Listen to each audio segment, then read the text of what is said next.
2015 Jeep Grand Cherokee with a 3.6. Gonna change the Serpentine belt on it. So first thing you want to do is open your hood, and you pull the hood latch, and then you gotta hit the safety right here. Stick your finger in there and open the hood. Then you need to remove your engine cover. What you want to do is you want to pick it up. Got a couple little grommets with some. Got some grommets. Put some lube on them so when you go back together, it helps it pop in. Goes on these little nubs sticking up, little tits sticking up. Okay. So next you want to do is remove your air intake tube assembly. So you got a air intake temp sensor right here. You got to remove the lock. Then you can disconnect it. And you got an 8mm hose clamp right there. And you got these that are connected to it also. So we'll work our way around back over here to the air cleaner assembly.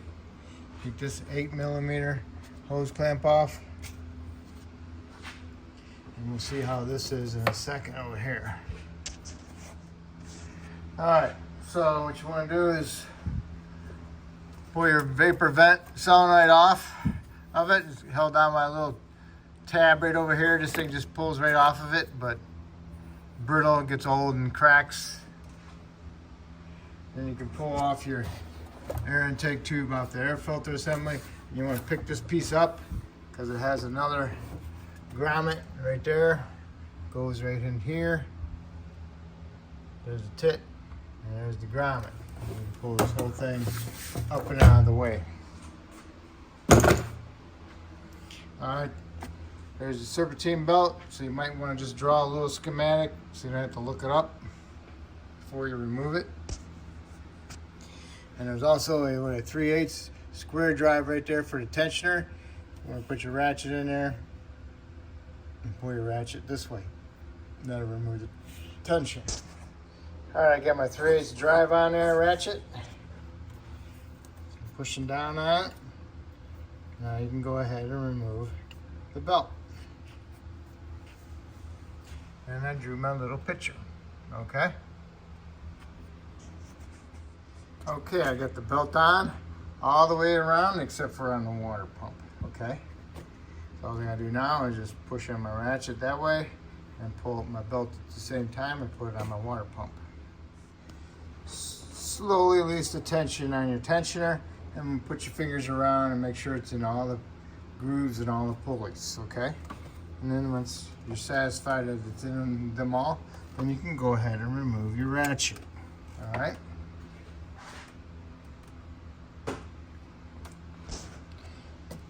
And next what you can do is you can go ahead and put your upper intake tube up on here and plug in your air intake sensor.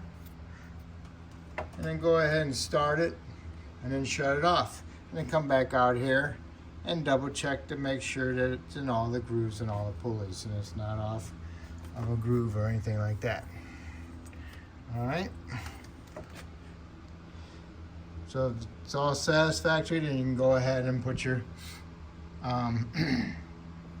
air intake tube on your throttle body. Make sure your air temp sensor is plugged in. Make sure you got this thing pushed back in on the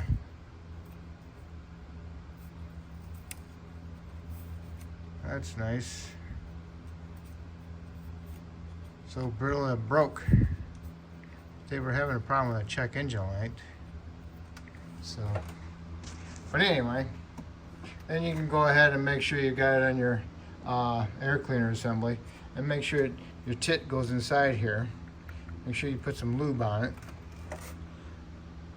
Tighten your 2 hose clamps, and then go ahead and put your engine cover back on, and you're all set. Yeah, they had an Evap code, so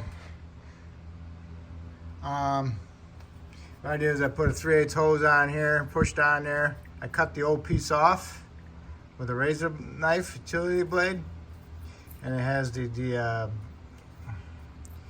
ribs on it. So I pushed the hose on there, came on there nice, and I push this one on there, put a little bit of penetrant spray on it, and push this plastic tube inside the 3/8 hose, and nice fit. So I'm pretty sure that's what their code was, because they wanted me to replace the leak detection valve that's in the back. So I think they probably diagnosed it wrong, and that's what the problem was, being cracked. Okay, so I'm gonna go ahead and put my air intake tube back on. Okay, it's all back together. Yeah, fixed two things at once there. All right, so hopefully I helped you out with this video. Hopefully you can help me out by subscribing to me, and I appreciate it, and thank you.